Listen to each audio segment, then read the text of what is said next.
Hi everyone, Pam Gregory, astrologer.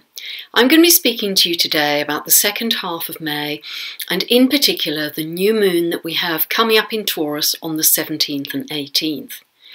It happens on the 17th of May at 9:13 p.m. Pacific and it happens on the 18th of May at 5:13 a.m. UK time. And it's at 26 degrees 55 minutes of Taurus. People who will be likely to feel this most are anyone born between the 13th and 18th of February or May, or the 15th to the 20th of August or November. Now this is a new moon in Taurus, it's a new beginning. And it's a continuing theme really about values, because Taurus is the sign most associated with our values. And if you haven't done this already, it's a really good idea to list your values, your top priorities in life, what you really believe in, what are your principles, and try and live day to day as fully in alignment with them as you can, because life just flows so much better then. We don't have the same frustrations coming up if we're living in line with our values. Mercury is stationary that day of the new moon, and it starts to move retrograde the next day, the 19th. And it's in Gemini, and it's moving retrograde from 13 of Gemini all the way back to 4 of Gemini in early June. Now, whenever Mercury, or any planet in fact, is retrograde, it's about going back over, reviewing, redoing, retrying, reevaluating. And because it's in Gemini, the area which will be evaluated will be your communications. It's a great time if anything isn't running perfectly smoothly, if there are glitches happening in your communication or miscommunication, it's a great time to sort those out. Also Venus, the planet Venus, is very much highlighted at this new moon. Venus rules Taurus, and of course it's the planet most associated with love. So if this new moon at 26 of Taurus is falling in your 5th house of romance, let's say, or your 7th house of long-term relationships, that could be really nice. That could be a new beginning potentially in those areas. But Venus is also love of colour and beauty and nature. It's love of the earth. So very much has those associations which will come to the fore as well. Venus doesn't just represent our values, but also our self-value, our self-worth. And at this new moon, just ask yourself, how healthy is that self-worth? Are you fully nurturing yourself? Another Taurus association. Are you nurturing yourself physically and emotionally? Could you do more with that too? Venus is highlighted again because it's trine Neptune. And this will give a really beautiful, fine perception. It's a beautiful quality of light that people often appreciate at these times. And if you're working at all creatively or artistically, this can really be inspiring. So you could have a new creative beginning as well at this new moon. Venus again is highlighted from the 20th to the 26th of May because it's very much aspected by the Uranus-Pluto square that's been running for the last 3 years. Pluto opposes Venus during those days, so again emotions could feel very intense and deep. And the issues that are likely to be focused on at that time are your life-work balance. Pluto in Capricorn very much represents work, and Venus in Cancer represents your home life and your emotional life. So do you have the balance right between those, or do you need to do some reprioritizing of that work-life balance? Uranus is also square to Venus, so this shakes up our emotions, and the challenge here is likely to be what is your need for the home and for security versus what is your need for independence and asserting your individuality and being free. That's the Uranus in Aries side. So those are likely to be the issues that come up from the 20th to the 26th of May.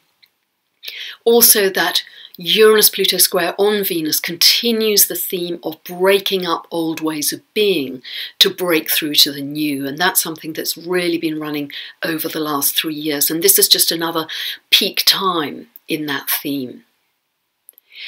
What will help us as well, particularly if you have any planets or angles between 14 degrees and 19 degrees of the fire signs, that's Aries, Leo or Sagittarius, you'll benefit from the Jupiter-Uranus trine that we have.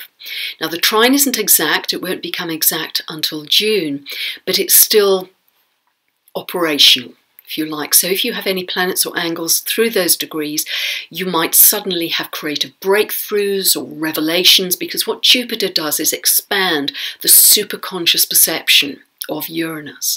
So we can have awakenings, we can have sudden opportunities coming to us which change things and really help to move us on energetically.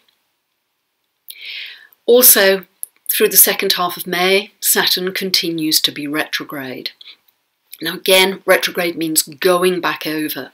And the area that you could be going back over with Saturn is, if you look to where Saturn sits in your birth chart, which area are you likely to be re-evaluating?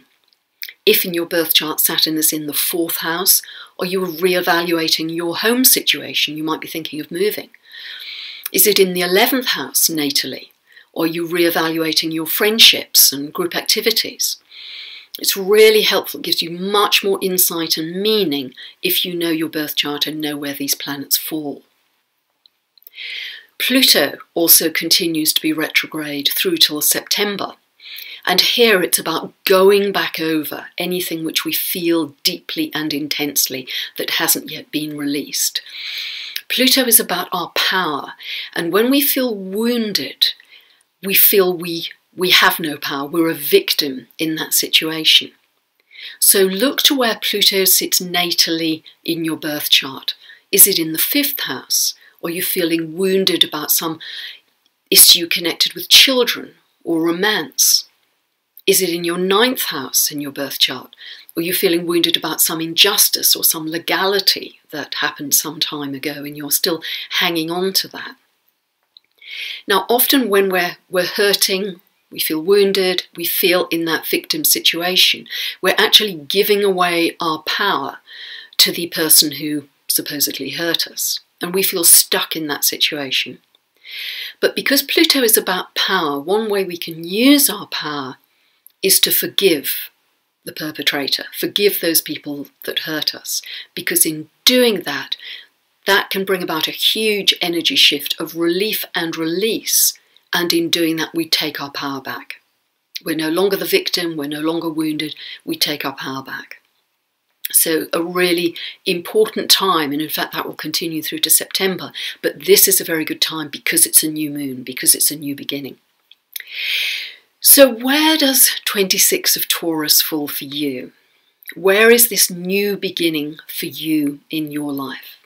Is it related to your work? Is it falling in your work area? Is it your health? There's going to be some new beginning there. Is it your home life? It will give you a lot of insight if you know where that's falling in your birth chart. And if you don't, you can just click on the link below in the description below this video, or click on the link appearing in this video above me. That will take you directly to my store, and for around $12 you can buy a 2-part tutorial video which explains really simply and clearly how to find these points in your chart and where all the aspects I've referred to, the new moon, Jupiter, Uranus, etc., fall in your particular birth chart. And it's very helpful, and you can use it for any update going forwards over the months and years ahead. A new moon is a really important time to set a new intention. And if you are setting that intention in line with where the new moon is falling in your chart, let's say it's falling in your career area and you're setting a new intention for your career, then it can work very powerfully because you're in line with your values, you're in line with your birth chart, exactly where it's falling, and you're focusing your energy and your effort. So it's a combination of intention and your unique planetary pattern, completely unique to you, and using both of those to really make life flow and manifest as you would wish. So if you'd like any more information about my book, which is now out in audio format, or if you'd like any information about my free monthly newsletter, I put out a newsletter of about 2,000 to 3,000 words every month. Just check out pamgregory.com. That will take you directly to my website, which is also www.thenextstep.uk.com. And thanks for listening.